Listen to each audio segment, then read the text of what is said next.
Radio Tehran, শুরু হচ্ছে বিশ্ব সংবাদ। বাংলাদেশের সর্বশেষ গুরুত্বপূর্ণ আপডেট সংবাদে আপনাকে স্বাগত। শুরুতেই সংবাদ শিরোনাম, পরে বিস্তারিত। প্রথমেই জানাবো ঢাকা সহ 6 বিভাগের জন্য বড় দুঃসংবাদ। কয়েকদিনের টানা ভারী বৃষ্টিতে দেশের বিভিন্ন স্থানে বন্যা পরিস্থিতির সৃষ্টি হয়েছে। এদিকে আবহাওয়া অফিসের ভারী বর্ষণ নিয়ে দেওয়া সতর্কবার্তায় বলা হয়েছে সক্রিয় মৌসুমি বায়ুর প্রভাবে আজ 12টা থেকে পরবর্তী 24 ঘন্টায় রংপুর, রাজশাহী, ময়মনসিংহ, ঢাকা, চট্টগ্রাম ও সিলেট বিভাগের কোথাও কোথাও ভারী 44 থেকে 88 মিলিমিটার 24 ঘন্টায়, অতি ভারী 88 মিলিমিটার 24 ঘন্টায় বর্ষণ হতে পারে। এদিকে বাঁশখালীতে বন্যা দুর্গত এলাকায় ডায়রিয়া প্রকোপ, 2 জনের মৃত্যু। চট্টগ্রামের বাঁশখালী বন্যা দুর্গত এলাকায় হাজার হাজার মানুষ পানিবন্দী হয়ে পড়েছে। এর ফলে অন্তত 2 জনের মৃত্যুর সংবাদ পাওয়া গেছে। এছাড়াও আরও হাজার হাজার মানুষ অসুস্থ হয়ে পড়েছে। জানাবো 30 ঘন্টা 179 মিলিমিটার বৃষ্টিপাতের রেকর্ড পানির নিচে ঢাকা শহর। রাজধানী ঢাকায় টানা ভারী বৃষ্টিতে জনজীবন প্রায় স্থবির হয়ে পড়েছে। আজ সকাল 6টা থেকে দুপুর 12টা পর্যন্ত প্রায় 30 ঘন্টার ব্যবধানে 180 মিলিমিটার অবিরাম বৃষ্টিপাত রেকর্ড করা হয়েছে। বৃষ্টি এবং অপর্যাপ্ত নিষ্কাশনের কারণে শহরের অলিগলি থেকে শুরু করে প্রধান প্রধান সড়ক পর্যন্ত পানিতে ডুবে গেছে। অফিসগামী মানুষ, শিক্ষার্থী ও শ্রমজীবী সাধারণ মানুষ পড়েছে চরম দুর্ভোগে। এরপর জানাবো জলবদ্ধতায় বেনাপোল বন্দরে নষ্ট হচ্ছে কোটি কোটি টাকার পণ্য। 2 দিনের ভারী বৃষ্টিতে দেশের বৃহত্তম স্থলবন্দর বেনাপোলে ভয়াবহ জলবদ্ধতার সৃষ্টি হয়েছে।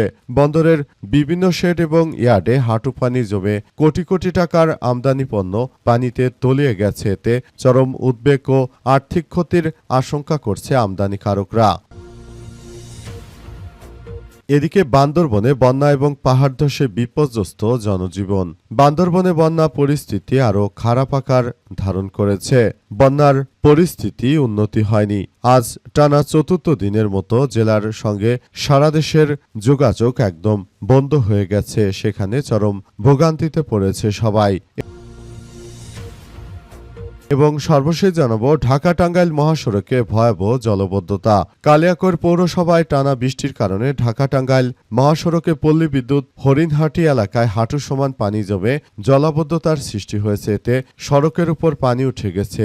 বিশেষ করে ঢাকা টাঙ্গাইল মহাসড়কটি এখন পানির নিচে তলিয়ে গেছে। এর ফলে ঢাকা থেকে ময়মনসিংহগামী মহাসড়কটিও পানির নিচে তলিয়ে গেছে। গাজীপুরের বিভিন্ন এলাকা ঘুরে সব তথ্য আমাদের জানিয়েছে আমাদের প্রতিনিধি দল। প্রিয় দর্শক, এতক্ষণ শুনছিলেন সংবাদ শিরোনাম, এবারে বিস্তারিত।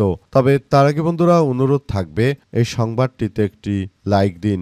এই চ্যানেলে আপনি নতুন হয়ে থাকলে আমাদের সংবাদটি দেখতে দেখতে চ্যানেলটি সাবস্ক্রাইব করে রাখুন। কমেন্ট করে বন্ধুরা আপনার মূল্যবান মতামত জানিয়ে দিন আপনি বিশ্বের কোন দেশ থেকে বা বাংলাদেশের কোন স্থান থেকে আমাদের সংবাদটি দেখছেন এবং শুনছেন। আর বন্ধুরা, সংবাদটি আপনার সোশ্যাল মিডিয়া ফেসবুকে শেয়ার করে বন্ধুদেরও দেখার সুযোগ করে দিন।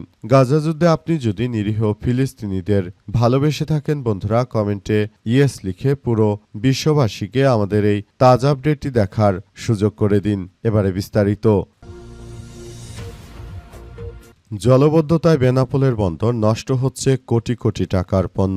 2 দিন ভারী বৃষ্টিপাতে দেশের সর্ববৃহৎ স্থলবন্দর বেনাপোলে ভয়াবহ জলবদ্ধতার সৃষ্টি হয়েছে। বন্দরের বিভিন্ন শেড এবং ইয়ার্ডে হাঁটু পরিমাণ পানি জমে কোটি কোটি টাকার আমদানি পণ্য পানিতে তলিয়ে গেছে। এতে চরম উদ্বেগ ও আর্থিক ক্ষতির আশঙ্কা করছে আমদানিকারকরা। বন্দর কর্তৃপক্ষ সাময়িকভাবে পাওয়ার পাম্প দিয়ে পানি নিষ্কাশনের চেষ্টা করলেও স্থায়ী সমাধানের ব্যাপারে তারা এখন পর্যন্ত কোনো কিছু করতে পারছে না। বন্দর কর্তৃপক্ষ সাময়িকভাবে পাওয়ার পাম্প দিয়ে এটি নিষ্কাশন করছে।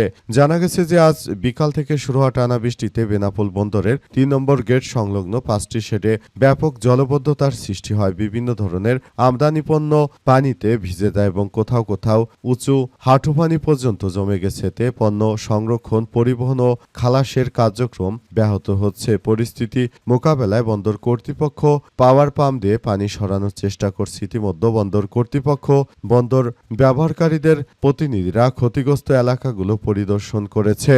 তারা জানিয়েছে যে এইভাবে যদি বৃষ্টিপাত হতে থাকে তাহলে আরও পরিস্থিতি এক ভয়াবহ বিপর্যয়কর পরিস্থিতির মধ্যে চলে যেতে পারে। তাই এখনই বিষয়গুলো নিয়ে ঊর্ধ্বতন কর্মকর্তারা আরও ব্যাপক আকারে তারা সবকিছু বলার চেষ্টা করছে।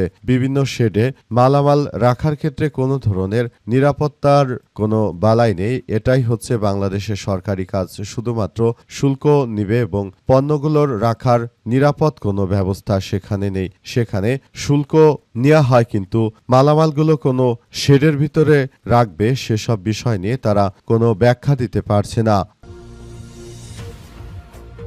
ঢাকাসহ ৬ বিভাগের জন্য বড় দুঃসংবাদ। কয়েকদিনের টানা ভারী বৃষ্টিতে দেশের বিভিন্ন স্থানে বন্যা পরিস্থিতির সৃষ্টি হয়েছে। এদিকে আবহাওয়া অফিসের ভারী বর্ষণ নিয়ে দেওয়া সতর্কবার্তায় বলা হয়েছে যে সক্রিয় মৌসুমি বায়ুর প্রভাবে ১২ জুলাই দুপুর ১২টা থেকে পরবর্তী ২৪ ঘণ্টায় রংপুর, রাজশাহী, ময়মনসিংহ, ঢাকা, চট্টগ্রাম ও সিলেট বিভাগের কোথাও কোথাও ভারী ৪০ থেকে ৮৮ মিলিমিটার ২৪ ঘণ্টা থেকে অতি ভারী ৮৮ মিলিমিটার ২৪ ঘণ্টায় বর্ষণ হতে পারে। টানা বৃষ্টিতে রাজধানী সহ দেশের বিভিন্ন এলাকার সড়ক ডুবে যোগাযোগ ব্যবস্থা ভেঙে পড়েছে। বিভিন্ন এলাকায় বিদ্যালয়, কলেজ বন্ধ হয়ে গেছে। সবচেয়ে বেশি সমস্যায় পড়েছে নিম্ন আয়ের মানুষেরা।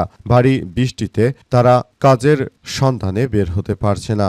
অতি ভারী বৃষ্টিতে দেশের ১২ জেলায় বন্যা পরিস্থিতির আরও অবনতি হতে পারে, প্লাবিত হতে পারে নতুন নতুন এলাকা এবং সড়ক। পানি উন্নয়ন বোর্ডের পাবর বন্যা পূর্বাভাস ও সতর্কীকরণ কেন্দ্র এমন পূর্বাভাস দিয়েছে। পাবো জানিয়েছে যে সাঙ্গু নদী, বান্দরবন ও দোহাজারী, চট্টগ্রাম, কুশিয়ারা নদী, মারকুলি, সুনামগঞ্জ ও ফেঞ্চুগঞ্জ, সিলেট, সোমেশ্বরী নদী, কলমাকান্দা, নেত্রকোনা স্টেশনের পানি বিপদসীমার উপর দিয়ে প্রবাহিত হচ্ছে। এদিকে আগামী ২ দিন ফেনী, চট্টগ্রাম, খাগড়াছড়ি, সিলেট, সুনামগঞ্জ, নেত্রকোনা, শেরপুর এবং ময়মনসিংহ, নীলফামারী, লালমনিরহাট, রংপুর, কুড়িগ্রাম জেলার নদী সংলগ্ন নিম্নাঞ্চল কোথাও কোথাও স্বল্পমেয়াদী বন্যা পরিস্থিতির উদ্ভব অথবা কিছুটা অবনতি হতে পারে। অন্যদিকে আগামী ২৪ ঘণ্টা বান্দরবন, চট্টগ্রাম এবং কক্সবাজার জেলার সাঙ্গু, মাতামুহুরী এবং মৌলভীবাজার ও হবিগঞ্জ জেলার মনুখয় নদী সংলগ্ন নিম্নাঞ্চল সমূহ বন্যা পরিস্থিতির উন্নতি হতে পারে।